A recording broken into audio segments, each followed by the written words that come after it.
Alerts 24 நேயர்களுக்கு அன்பு வணக்கம். 2024 நாடாளுமன்ற தேர்தல் தேதி குறித்து வேட்பாளர்கள் களத்தில் இறங்கி தீவிரமாக வாக்கு சேகரிக்கிறாங்க. தமிழ்நாடு 39 தொகுதிகள், புதுவை ஒரு தொகுதி உட்பட 40 தொகுதிகளுக்குமான நாடாளுமன்ற தேர்தல் ஏப்ரல் 19ஆம் தேதி ஒரே கட்டமாக நடக்க போகுது. இந்த 40 தொகுதிகளுக்குமான கள நிலவரம் என்ன, எந்தெந்த தொகுதியில் யாரெல்லாம் வேட்பாளர்கள், அந்த வேட்பாளர்களோட பலம் என்ன, பலவீனம் என்னன்னு பார்க்குறோம். இந்த வீடியோவில் கன்னியாகுமரி நாடாளுமன்ற தொகுதியில் யாருக்கு வெற்றி வாய்ப்பு, வேட்பாளர்களோட பலம் என்ன, பலவீனம் என்னன்னு பார்க்கலாம். கன்னியாகுமரி மக்களவை தொகுதியை பொறுத்த மட்டும் தமிழ்நாட்டில் இருக்கக்கூடிய 39 நாடாளுமன்ற தொகுதிகளில் 39வது தொகுதி தான் கன்னியாகுமரி தொகுதி. கன்னியாகுமரி தொகுதியை பொறுத்த மட்டும் கன்னியாகுமரி, நாகர்கோவில், குளச்சல், பத்மநாபபுரம், விளவங்கோடு மற்றும் கிள்ளியூர்னு 6 சட்டமன்ற தொகுதிகள் இங்கே அடங்கியிருக்கு. 1952ஆம் ஆண்டு உருவாக்கப்பட்ட நாகர்கோவில் மக்களவை தொகுதியில் 15 முறை தேர்தல்கள் நடைபெற்றிருக்கு. 2009ஆம் ஆண்டு தொகுதி மறுசீரமைப்புக்கு பின்பாக கன்னியாகுமரி தொகுதியாக மாற்றப்பட்டது. நாகர்கோவில் தொகுதியாக இருந்த சமயத்தில் குமரி தந்தை என அழைக்கப்படும் மார்ஷல் நேசமணி சுதந்திர போராட்ட தியாகியாக இருந்து காங்கிரஸ் தலைவராக செயல்பட்டு பின்னர் இந்து முன்னணியினுடைய மாநில தலைவராக செயல்பட்டு மறைந்த தானுலிங்க நாடார், முன்னாள் முதல்வர் காமராஜர், குமரி அனந்தன் இந்த தொகுதியில் நிறைய பேர் எம்பிக்களா இருந்திருக்கிறாங்க. காமராஜர் தொடர்ந்து 2 முறை இந்த தொகுதியோட எம்பியாக இருந்திருக்கிறாரு. 1969 காமராஜரை தோற்கடிக்க அண்ணாதுரை கருணாநிதியை அனுப்பிய போதிலும் காமராஜரின் வெற்றியை தடுக்க முடியலன்னு சொல்லலாம். நாகர்கோவில் தொகுதியாக இருந்தபோது என் டென்னிஸ் இங்கு தொடர்ச்சியாக 1980 98 வரைக்கும் 6 முறை எம்பியாக தேர்வாகி சாதனை படைச்சிருக்கிறாரு. இவர் இந்திரா காங்கிரஸ், அகில இந்திய காங்கிரஸ், தமிழ் மாநில காங்கிரஸ்னு நிறைய கட்சிகள் சார்பாக போட்டி போட்டு வெற்றி பெற்றிருக்கிறாரு. 2009க்கு பிறகு 4 முறை கன்னியாகுமரி தொகுதியில் தேர்தல் நடைபெற்றிருக்கு.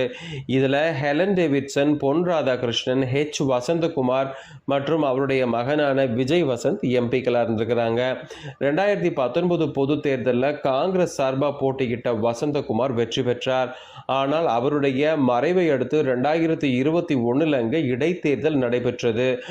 அவருடைய மகனும் நடிகருமாகிய விஜய் வசந்துக்கு காங்கிரஸ் சார்பாக போட்டியிட வாய்ப்பளிக்கப்பட்டு அவர் 52.50% வாக்குகளோட மொத்தமா 5,76,037 வாக்குகள் பெற்று வெற்றி பெற்றிருந்தார். இவரை எதிர்த்து அதிமுக கூட்டணி வேட்பாளரான பாஜகவினுடைய பொன் ராதாகிருஷ்ணன் 4,38,087 வாக்குகள் பெற்றிருந்தார். நாம் தமிழர் கட்சிக்கு 58,593 வாக்குகளும், மக்கள் நீதி மையத்திற்கு 8,536 வாக்குகளும் கிடைச்சிருக்கு. கன்னியாகுமரியை பற்றி சொல்லணும்னா இந்தியாவினுடைய தென்கோடியில் அமைந்திருக்கக்கூடிய கன்னியாகுமரி தொகுதியில் கிறிஸ்தவர்களும் இந்துக்களும் சரிசமமான எண்ணிக்கையில் வாழ்கிறாங்க.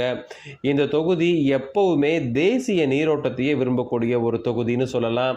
இங்கே திமுக, அதிமுக கட்சிகளை காட்டிலும் மக்களவை தேர்தலில் காங்கிரஸ் மற்றும் பாஜகவுக்கு இடையே தான் பிரதான போட்டி இருக்குன்னே சொல்லலாம்.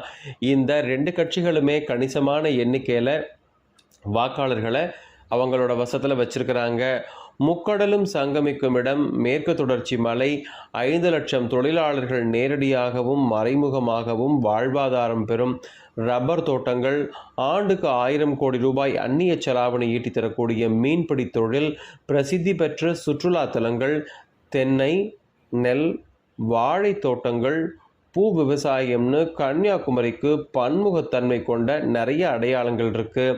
வெற்றியை தீர்மானிக்கக்கூடிய அளவுக்கு நாடார் சமூகத்தினர் இங்கு வசித்தாலும் கூட சாதி ரீதியான வாக்குகளை விடவும் மத ரீதியான வாக்குகளை தேர்தல் முடிவை தீர்மானிக்கக்கூடிய ஒரு தொகுதி. கடந்த ஜனவரி 2024 வெளியான இறுதி வாக்காளர் பட்டியலின்படி கன்னியாகுமரி தொகுதியில் மொத்த வாக்காளர்களுடைய எண்ணிக்கை 15,47,000. இதில் ஆண்கள் 7,72,000 பேரும், பெண்கள் 7,74,000 பேரும் இருக்கிறாங்க.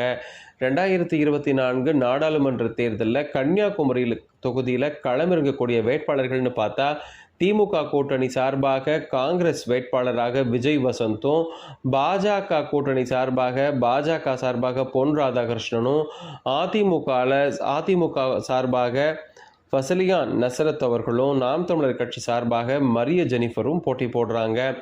கன்னியாகுமரியோட கள நிலவரம் பார்த்தா திமுக கூட்டணி சார்பாக தற்போதைய சிட்டிங் எம்பியான காங்கிரஸ் கட்சியோட விஜய் வசந்த் மீண்டும் களம் காண்றாரு.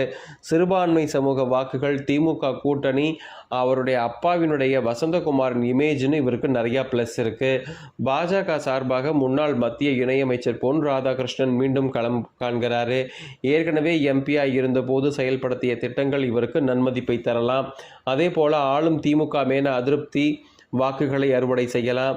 போதாக்குறைக்கு விளவங்கோடு தொகுதி எம்எல்ஏவாக இருந்த முன்னாள் காங்கிரஸ் கட்சியோட எம்எல்ஏ விஜயதாரணி பதவியை ராஜினாமா செஞ்சுட்டு பாஜகவில் இணைஞ்சிருக்கிறாரு. அதுவும் பாஜகவுக்கு சாதகமான அம்சம். அது மட்டும் இல்லாமல் அதிமுக சார்பாக ஃபசலியான் நசரத் போட்டியிடுறாரு. மீனவர் சமுதாயத்தை சேர்ந்தவராக இருக்கிறதுனால சிறுபான்மை சமூக வாக்குகளை அறுவடை செய்யலாம். திமுகவில் நீண்ட காலம் பயணித்து சமீபத்தில் தான் அதிமுகவில் இணைஞ்சவர். இவர் கோட்டாறு மறைமாவட்ட ஆயர் பேரவையினுடைய உறுப்பினர், கோட்டாறு மறைமாவட்ட கடலோர அமைதி மற்றும் வளர்ச்சி குழு உறுப்பினர், குமரி மாவட்ட முக்குவர் மீனவ சங்கத்தினுடைய பொருளாளர். இது நிறைய பொறுப்புகளை வசிச்சுட்டு வர்றாரு. நாம் தமிழர் கட்சி சார்பாக 42 வயதாகும் மரிய ஜெனிஃபர் போட்டி போடுறாங்க. மரிய ஜெனிஃபர் மாதவபுரத்தை சேர்ந்தவங்க, மீனவ சமுதாயத்தை சேர்ந்தவங்க, பொறியியல் MBA பட்டதாரி, ஐக்கிய அரபு அமீரகம் உள்ளிட்ட வெளிநாடுகளில் மட்டுமே 14 ஆண்டு காலம் பணியாற்றியிருக்கிறாங்க மரிய ஜெனிஃபர். மாதந்தோறும் லட்சக்கணக்கில் ஊதியம் பெற்று வந்தவர் தேர்தலில் போட்டியிடுவதற்காக வேலையை திறந்துட்டு தாயகம் திரும்பியிருக்காருன்னு சொல்லலாம். ஏப்ரல் 19 தேதி தேர்தல் முடிவுக்கு பிறகு ஜூன் 4ஆம் தேதி வாக்கு எண்ணிக்கை. தற்போதைய சூழலில் பாஜகவிற்கும் காங்கிரஸ் கட்சிக்கும் ஒரு நெக் டு நெக் ஃபைட் இருக்குன்னு இந்த இடத்துல நம்மளால் சொல்ல முடியுது.